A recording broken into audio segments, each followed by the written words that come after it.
guna Nusantara, dia marah pula. Dia kata itu perkataan kami, Buya Hamka yang perkenalkan itu Nusantara, kenapa orang Malaysia guna? Lah, habis kita guna apa? Alam Melayu pun tak boleh, Nusantara pun tak boleh. Nusa itu nusa antara pulau-pulau. Itu maksud Nusantara. Habis kita nak guna apa? Saya pun guna alam Melayu. Alam Melayu, di mana alam Melayu? Khayalan, halu apa? Halunisasi dia kata kan. Jadi saya kata, bilang habis saya nak guna apa? halusinasi aja nggak bisa. Kita dah cuba lagi, kita guna alam Melayu lah. Sebab berdasarkan peta ini, kita alam ni. Tapi alam kita tidak seperti alam di dunia Arab atau Afrika. Dia terus ada pasir, ada daratan. Dia boleh ke sana kemari dengan berjalan kaki. Tetapi alam kita ini terpecah. Disebabkan berlaku gempa demi gempa. Asalnya ni satu ini. Jadi dia terpecah. Mereka mahir dalam maritim. Assalamualaikum warahmatullahi wabarakatuh. Istilah Nusantara dan istilah alam Melayu sering kita dengar pada akhir-akhir ini di media sosial atau netizen sering gunakan di dalam keseharian ketika mereka membicarakan tentang suatu wilayah atau suatu negara yang disebut dengan Indonesia dan juga Malaysia. Tentu dengan kata Nusantara ini kita sudah sangat akrab dan kita pun mengetahui bahwa kata Nusantara ini sudah terbiasa kita dengar dari semenjak kita belajar di sekolah dasar sampai dengan kita sekarang ini ya. Nah, dari mana sejarahnya Nusantara ini bisa muncul atau kata Nusantara ini bisa muncul? Yuk kita simak bersama. Nusantara adalah sebuah istilah yang berasal dari perkataan dalam bahasa Kawi, sebuah bentuk bahasa Jawa kuno yang banyak dipengaruhi oleh bahasa Sanskerta, yaitu kata Nusa yang berarti pulau dan kata Antara yang berarti luar. Di Indonesia, istilah Nusantara secara spesifik merujuk kepada Indonesia, Malaysia Timur, Brunei, dan Timor Timur atau Kepulauan Indonesia. Kata ini tercatat pertama kali dalam kitab Negara Kertagama untuk menggambarkan konsep kenegaraan yang dianut Majapahit, yang kawasannya mencakup sebagian besar Asia Tenggara, terutama pada wilayah kepulauan. Nah, yang perlu dicatat di sini bahwa istilah Nusantara ini itu adalah menyimpulkan beberapa pulau yang ada di daerah Asia Tenggara, yaitu Indonesia itu sendiri, Malaysia Timur. Malaysia Timur ini adalah wilayah Malaysia yang ada di Kalimantan, kemudian Brunei, Darussalam, dan Timor Timur. Jadi di sini jelas ya, wilayah yang dianut atau yang dimaksud dengan Nusantara.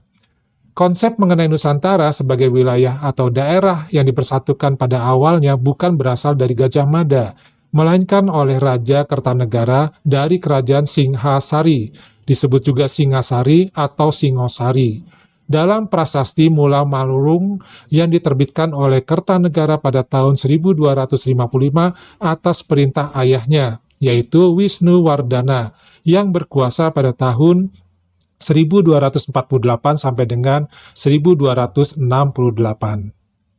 Selain itu, pada tahun 1275, istilah Cakrawala Mandala Dwipantara digunakan oleh Kertanegara untuk menggambarkan Singhasari dan ditandai sebagai permulaan atas usahanya dalam mewujudkan kekuasaan Singhasari terhadap aspirasi tersebut. Dwipantara merupakan sebuah kata dalam bahasa Sanskerta yang berarti pulau-pulau yang berada di tengah-tengah, sebagai sinonim terhadap kata Nusantara, karena baik Dwipa maupun Nusa sama-sama berarti pulau. Kertanegara membuat visi tentang penyatuan pemerintahan dan kerajaan maritim di Asia Tenggara sebagai pertahanan dalam menghadapi kebangkitan dari ekspansionis dinasti Yuan dari Cina atau Tiongkok yang dipimpin oleh Raja Mongol atau Kekaisaran Mongol di bawah Kaisaran Kublai Khan. Nah, pada tahun 1900-an istilah ini dihidupkan kembali oleh Ki Hajar Dewantara sebagai salah satu nama alternatif untuk negara merdeka selain Hindia Belanda. Sekalipun nama Indonesia atau istilahnya Kepulauan Hindia disetujui untuk digunakan sebagai nama resmi Negara Kesatuan Republik Indonesia, kata Nusantara tetap diabadikan sebagai sinonim untuk Kepulauan Indonesia. Penggunaan istilah ini pada zaman kuno dipakai untuk menggambarkan kesatuan geografi antropologi kepulauan yang terletak di antara benua Asia dan Australia, termasuk semenanjung Malaysia. Dalam arti yang lebih luas, Nusantara dalam bahasa modern meliputi Indonesia, Malaysia, Singapura, Thailand Selatan, Kepulauan Andaman dan Nicobar, Brunei Darussalam, Filipina, Timor Timur, Papua Nugini, Solomon Utara, dan Kepulauan Selat Torres, serta mungkin pulau-pulau kecil di Samudra Hindia, serta Pulau Natal, Kepulauan Kokos atau Keling, dan Pulau Pasir. Pribumi Nusantara atau pribumi Indonesia juga dikenal sebagai pribumi yang pertama berada di tanah air Indonesia. Adalah orang Indonesia yang akar leluhurnya berada di Nusantara sejak zaman prasejarah, dari abad ke-7 Masehi hingga abad ke-13 Masehi. Dibedakan orang Indonesia keturunan asing ya, yang diketahui seperti orang Indonesia keturunan Tionghoa, orang Indonesia keturunan Arab, orang Indonesia keturunan India, dan orang Indonesia keturunan Eropa, yang pendahulunya berada di Indonesia dari zaman penjajahan kolonial sejak abad ke-16 Masehi. Nah, istilah pribumi ini dipopulerkan setelah kemerdekaan Indonesia sebagai pengganti yang terhormat untuk istilah kolonial yaitu Belanda Inlander. Nah, sekarang kita kembali ke konsep Nusantara dalam kenegaraan Jawa. Nah, di dalam kenegaraan Jawa, konsep Nusantara ini bisa dilihat atau dibacakan atau mungkin digambarkan itu terjadi pada abad ke-13 hingga ke-15 oleh raja yang namanya Raja Dewa. Ya, raja yang memerintah adalah juga penjelmaan dari dewa, karena itu daerah kekuasaannya memancarkan konsep kekuasaan seorang dewa. Kerajaan Majapahit dapat dipakai sebagai teladan. Negara dibagi menjadi 3 bagian wilayah. Yang pertama adalah negara agung, kemudian kedua negara atau mancanegara, yang ketiga adalah Nusantara. Penjelasannya adalah, yang pertama negara agung merupakan daerah sekeliling ibu kota kerajaan tempat raja memerintah. Kemudian yang kedua mancanegara adalah daerah-daerah di Pulau Jawa dan sekitar yang budayanya masih mirip dengan negara agung, tetapi sudah berada di daerah perbatasan. Nah, dilihat dari sudut pandang ini, Madura, Bali adalah daerah mancanegara. Lampung dan juga Palembang juga dianggap daerah mancanegara. Nah, yang ketiga adalah Nusantara, yang berarti pulau lain atau pulau-pulau di luar Jawa. Daerah ini atau di luar pengaruh dari budaya Jawa, tetapi masih diklaim sebagai daerah tahlukan. Jadi para penguasanya harus membayar upeti. Nah, jadi kalau kita melihat peta yang ada di layar ini, kita bisa lihat bahwa wilayah kekuasaan dari Kerajaan Majapahit ini meliputi wilayah yang cukup luas, yaitu dari negara Indonesia itu sendiri, dari Sabang sampai Merauke, kemudian semenanjung Malaysia itu sendiri, kemudian juga daerah Filipina, dan juga daerah Thailand. Jadi kalau di sini Pak Adi coba perbesar dari peta yang ada, nah seperti ini ya tampilannya. Kita bisa melihat di sini ada keterangan ya, titik merah itu adalah kota atau ibu kota Majapahit. Kemudian daerah yang berwarna kuning tua itu adalah daerah inti Majapahit, yang meliputi di sini kalau kita lihat itu adalah daerah yang berwarna kuning tua, itu meliputi sebagian dari Jawa, yaitu Jawa Tengah dan Jawa Timur, kemudian Madura, kemudian Sumatera, kemudian Semenanjung Malaka, lalu sebagian di sebelah selatan, di sebelah timur, dan di sebelah barat dari Pulau Kalimantan, kemudian di sebelah selatan dari Pulau Sulawesi, juga di sebagian sebelah tenggara ya dari Pulau Sulawesi, kemudian juga kita bisa melihat di sini pulau-pulau yang ada di sebelah timur dan di daerah Papua. Kemudian ada negeri-negeri bawahan atau jajahan dari Majapahit atau negeri-negeri tahlukan yang berwarna kuning muda, yaitu daerah Pasundan atau daerah Jawa bagian barat, kemudian di bagian tengah dari Pulau Kalimantan, juga di bagian utara dari Pulau Sulawesi, serta di bagian timur dari Pulau Papua, dan juga di bagian utara dari benua Australia. Lalu kawasan laut ini meliputi kawasan laut yang di bawah pengaruh dari Majapahit yang berwarna biru tua, sementara jangkauan ekspedisi atau pelayaran dari armada laut dari Majapahit itu adalah yang berwarna biru muda. Hal ini sudah menjelaskan bahwa ternyata kita bisa perhatikan di sini, wilayah-wilayah dari Nusantara itu sendiri secara sejarah itu meliputi semua negara yang berada di ASEAN. Ini terutama ya, negara yang ada di ASEAN. Nah, kita lanjutkan lagi kembali ke pembahasan dari sejarah ya. Nah, pada tahun 1336 Masehi, Gajah Mada menyatakan bahwa ada sumpah yang bernama Sumpah Palapa. Dalam bahasa Sanskertanya diistilahkan sebagai berikut, yaitu Sira Gajah Mada Pepati Amung Kubumi Tan Ayun Amu Kita Palapa. Sira Gajah Mada berbunyi lamus huwus kalah Nusantara ingsun amukti palapa.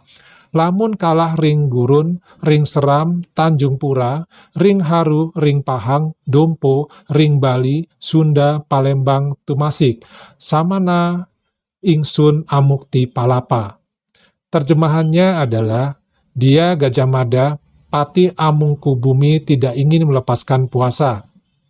Ia Gajah Mada, jika telah mengalahkan pulau-pulau lain, saya baru akan melepaskan puasa.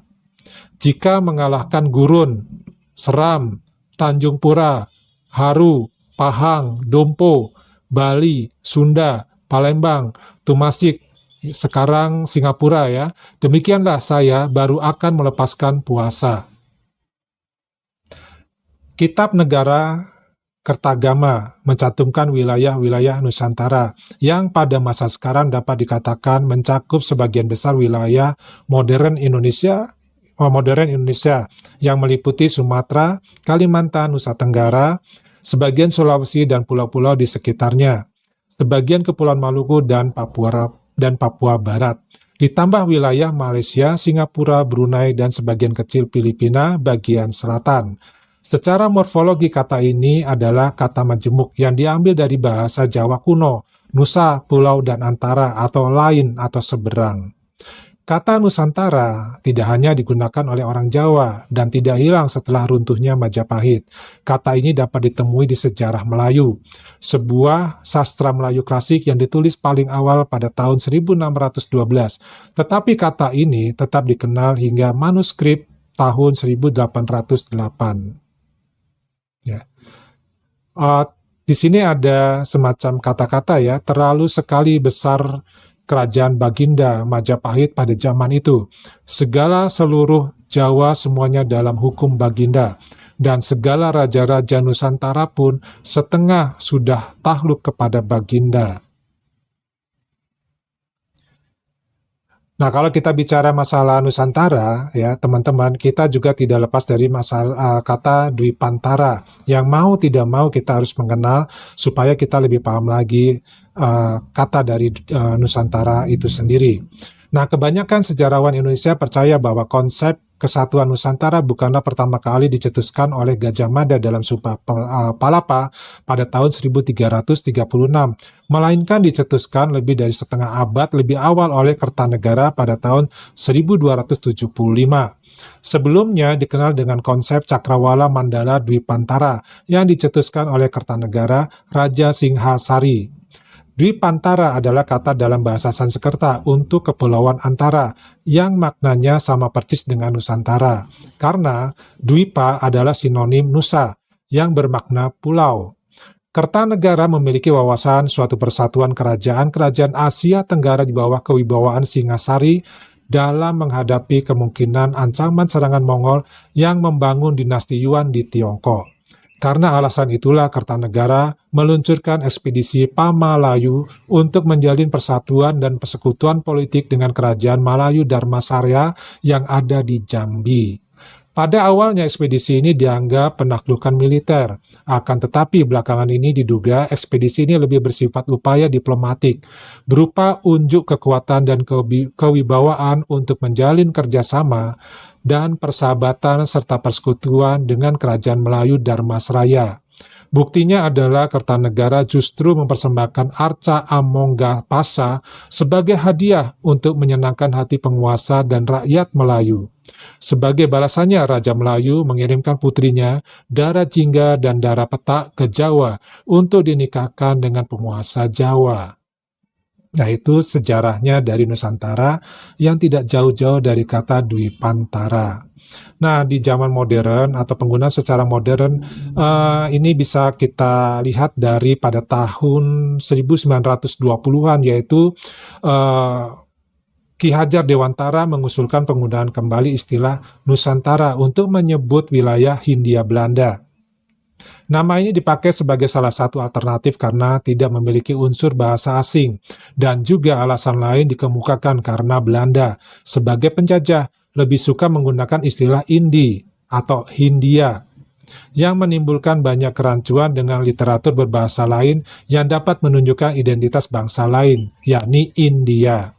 Istilah ini juga memiliki beberapa alternatif lainnya seperti Indonesia atau Indonesia dan Insulinde, berarti Kepulauan Hindia. Istilah yang terakhir ini diperkenalkan oleh Edward Dawes Dekker. Ketika akhirnya Indonesia ditetapkan sebagai nama kebangsaan bagi negara independen pelanjut Hindia Belanda pada Kongres Sumpah Pemuda kedua tahun 1928, istilah Nusantara tidak serta-merta surut penggunaannya. Istilah ini kemudian tetap lestari dipakai sebagai sinonim bagi Indonesia dan dipakai dalam berbagai hal yang utamanya berkaitan dengan kebangsaan. Contohnya yakni baik dalam pengertian kebudayaan, antropogeografi maupun politik. Misalnya bicara mengenai konsep wawasan Nusantara. Dan pada tahun ini, mulai dari tahun 2023 sampai sekarang tahun 2024, nama Nusantara sudah digunakan sebagai nama ibu kota baru untuk negara Republik Indonesia. Nah, ini adalah mengenai sedikit sejarah ya, mengenai nama Nusantara itu sendiri, kenapa nama ini ya sangat erat hubungannya dengan negara kita, ya negara Republik Indonesia. Nah, Pade akan beralih sebelum mengambil kesimpulan di akhir ya.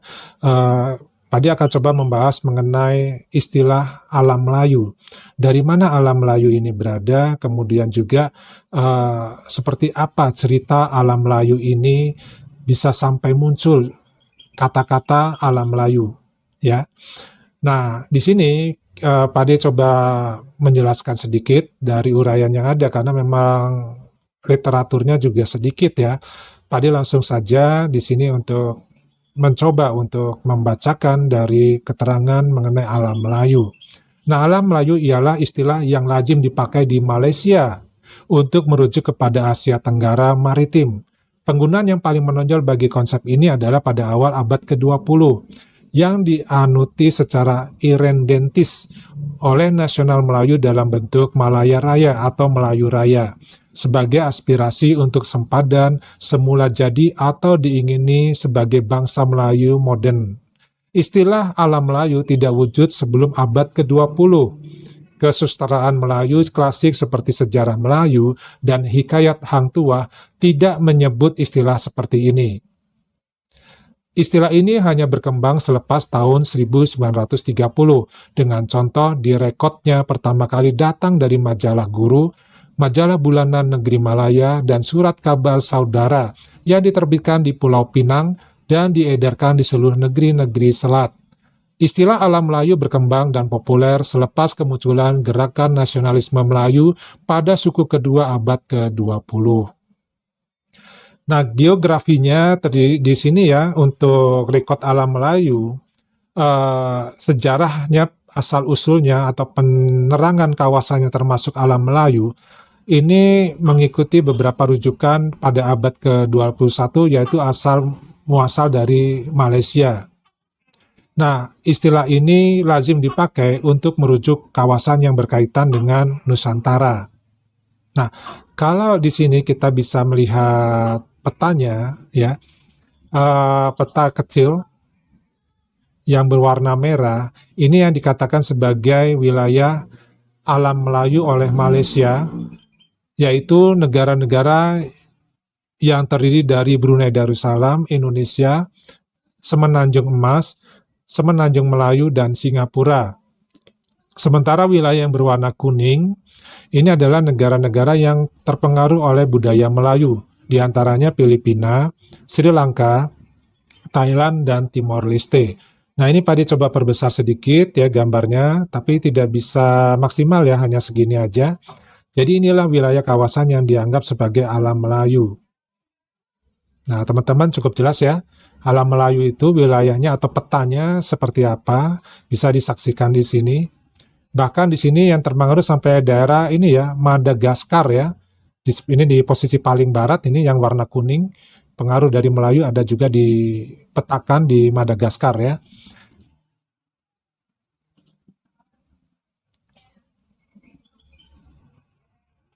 Nah, secara bahasa di sini ada bahasa serumpun di alam Melayu mempunyai berkaitan dengan bahasa etnik pribumi. Persamaan ini boleh dikenal pasti melalui kata-kata tertentu. Apabila membuat perbandingan bahasa-bahasa serumpun ini, terdapat pertalian kekeluargaan bahasa-bahasa ini dengan bahasa Melayu. Ini yang dikatakan oleh Profesor Emeritus Datuk Dr. Asma Haji Omar, tokoh bahasa asal dari Malaysia. Sementara tokoh Melayu ataupun bahasa dari Indonesia, yaitu Sultan Takdir Ali Sabana, mengatakan bahwa bahasa Melayu telah digunakan secara meluas di alam Melayu sejak awal Masehi lagi. Sifat orang Melayu yang gemar belayar telah mengembangkan lagi bahasa Melayu ke alam Melayu. Tambahan pula sifat bahasa Melayu yang sederhana dan mudah dipelajari membolehkan bahasa ini diterima di alam Melayu.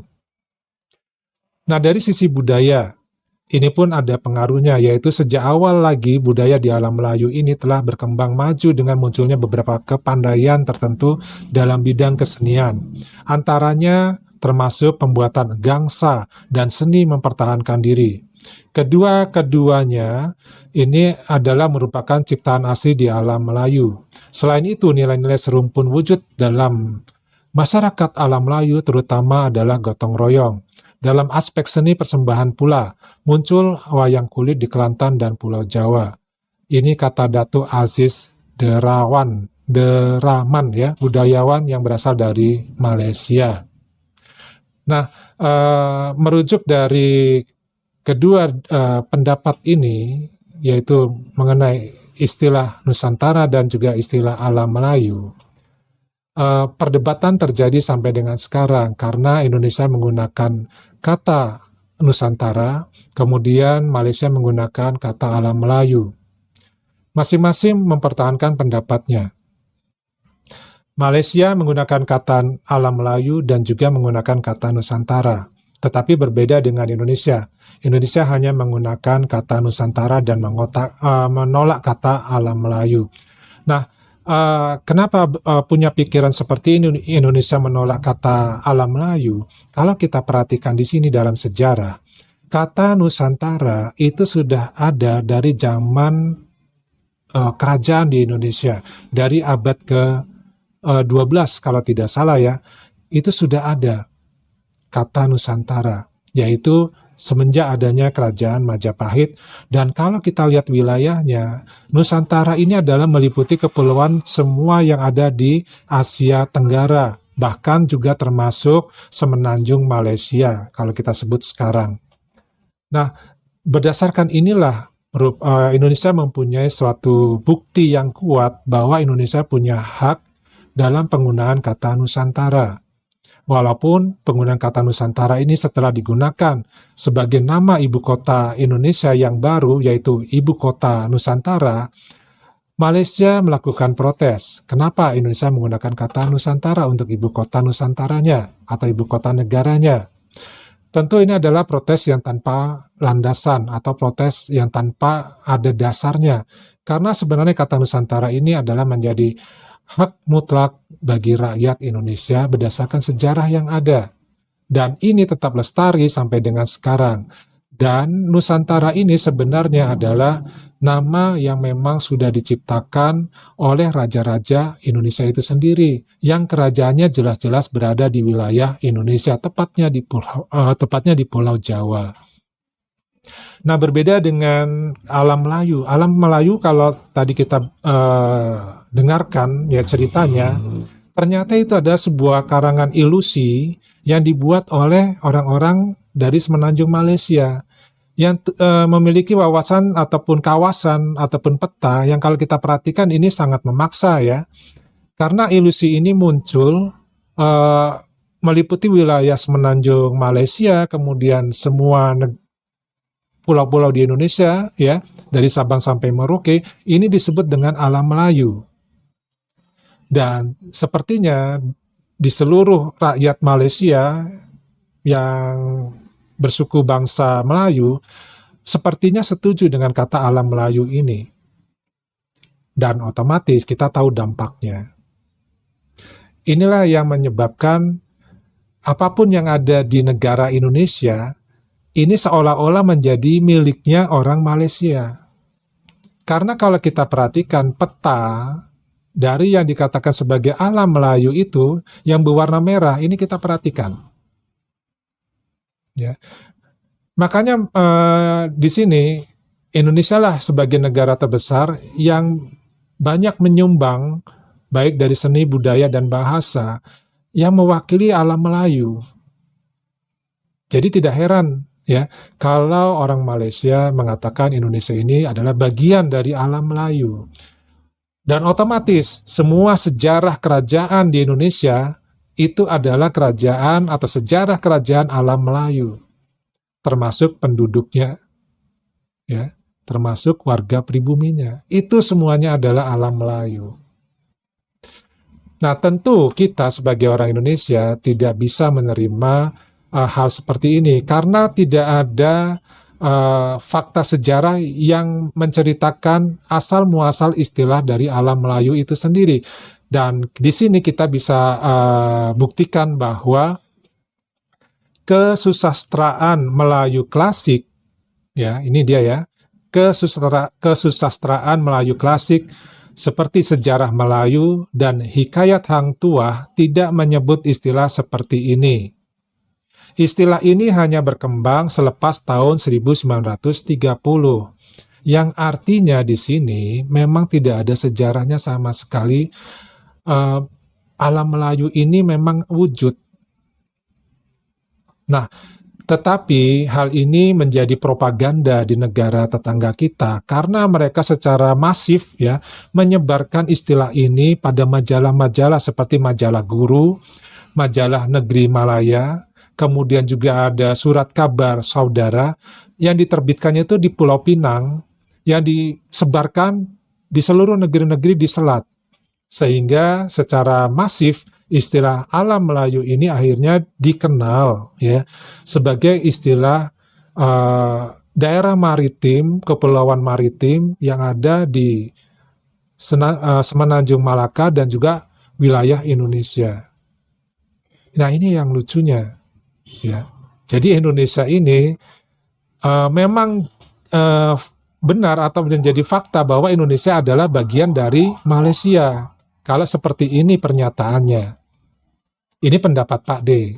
Ya, nah nggak tahu kalau teman-teman pendapatnya seperti apa setelah mendengarkan dari penjelasan istilah kata Nusantara dan istilah kata alam Melayu itu sendiri. Jadi yang nggak aneh memang ya, kalau ternyata memang orang-orang Melayu Malaysia itu selalu berusaha untuk membuat orang-orang Indonesia, wilayah Indonesia adalah bagian dari kerajaan Malaysia. Nah, bagaimana pendapat teman-teman mengenai penjelasan seperti ini? Mudah-mudahan ini menambahkan semacam wawasan buat kita sebagai orang Indonesia dan juga bagi orang Malaysia itu sendiri, terutama suku Melayu di Malaysia. Ini loh ya asal muasal istilah Nusantara yang memang seharusnya 100% milik Indonesia. Jadi Malaysia tidak berhak menggunakan kata Nusantara itu sendiri. Karena nggak ada sejarahnya yang menyebutkan kata Nusantara yang ada di Malaysia. Kemudian alam Melayu, Indonesia tidak menggunakan alam Melayu. Alam Melayu diciptakan oleh orang-orang Malaysia itu sendiri pada tahun kurang lebih 1930-an. Nah, dari Padi cukup sekian. Mudah-mudahan ini sangat bermanfaat buat kita semua. Ya, yang ingin berkomentar, Padi sangat tunggu di kolom komentar ya apa pendapat kalian mengenai informasi yang baru Padi sajikan ini. Dari Padi cukup dulu, kita ketemu lagi nanti di video yang lainnya. Ya, terima kasih kepada teman-teman yang sudah mendengarkan dan menonton video-video Padi. Wassalamualaikum warahmatullahi wabarakatuh. Salam.